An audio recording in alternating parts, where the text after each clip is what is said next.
Hi guys, my name is Roger, and ever since I was a teenager, I've always wanted to build my own car. I started this channel to see if an average person, like me, can design and build their own mid-engine car. If you like what you see here in my videos, please click the like button and subscribe to the channel. If you know someone who you think might be interested in my videos, please share the videos with them.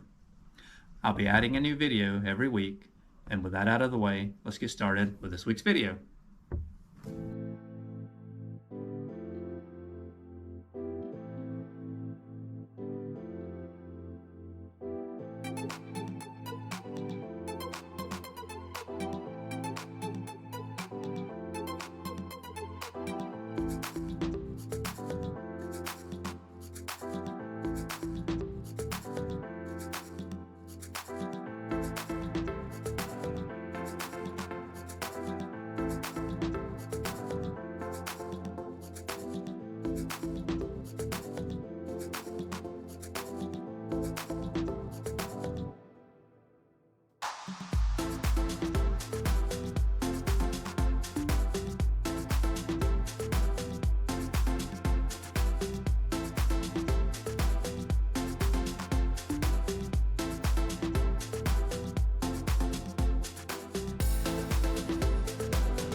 All right, I want to show you a few things. I think I forgot to mention this last week, but I did add the spacers underneath the coils here, underneath that coil mount, to raise the coils up so they didn't hit the exhaust manifolds.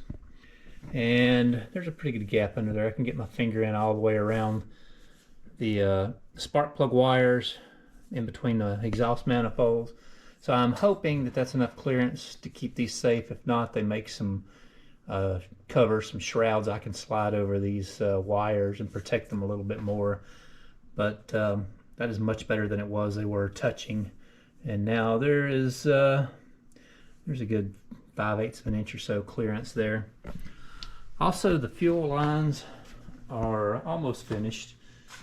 I finished routing the lines here on the fuel pressure regulator to both sides on the fuel rails. I mounted the fuel filter here on the inside of this, and there's 3 lines here on the fuel pump. There's a supply line to the engine, there's a return line from the fuel pressure regulator, and this is a vent line, so this will plumb into the tank vent on this side, and there's a tank vent over there on the other side. All 3 of those lines will plumb in together somehow, and then a line will run up to the filler neck for the gas tank, and just be a vent line for pressure to release on the tanks when you're filling the fuel in the tanks. Coming out of the fuel filter, it goes into a Y here, and this Y here feeds both of the fuel rails. The top line is installed and connected. The bottom one needs a fitting that I didn't know I was going to need, so I'm going to have to order one more elbow here so this line lines up correctly with that Y. But other than that one Y adapter, the fuel system is plumbed. Let's see what else I've got. 2 kits came in here for supply and return lines for oil to the turbos. I've got all kinds of different fittings and lines and ends here, just waiting on the these elbows to come back in so I can mount the turbos and run these oil lines. Also received clamps here for the silicone fittings on the cold air supply from the turbos to the engine. I have one of the clamps here, you can see it. I don't have it slid all the way up, but that's what they look like. They're stainless steel clamps. These fittings came in to go to the intercooler for water supply and return, for the intercooler radiator or the heat exchanger, whichever one you want to call it. These things are enormous. There's a lot of water going in and out of this intercooler. I thought I also ordered the nipples to plug into here, but maybe I ordered those from a different company. I need to look into that. If not, I'll have to order those, but I'm pretty sure I did order those also. Let's see. This also came in. This is the overflow, the water overflow tank, and I'll mount it somewhere here. Not sure where on the firewall. And then there'll be a line connects here to here, just for extra water in this tank, and it bypasses the cap here and pushes water into the tank when it needs to, and then when it needs water, it creates a vacuum and sucks it out of this tank back into the water system. So we'll be mounting this somewhere over here. Not sure if I'm going to go below or above just quite yet, but I'm thinking that's probably the next thing I'm going to do. So let's make a decision where we're going to mount this and come up with some mounts.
Well, let's see what we have accomplished this week.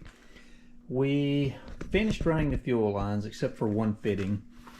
And the only thing, this is a fuel pump, the only thing that needs to be plumbed here is this is a vent line that needs to connect to this vent, the other vent on the other tank.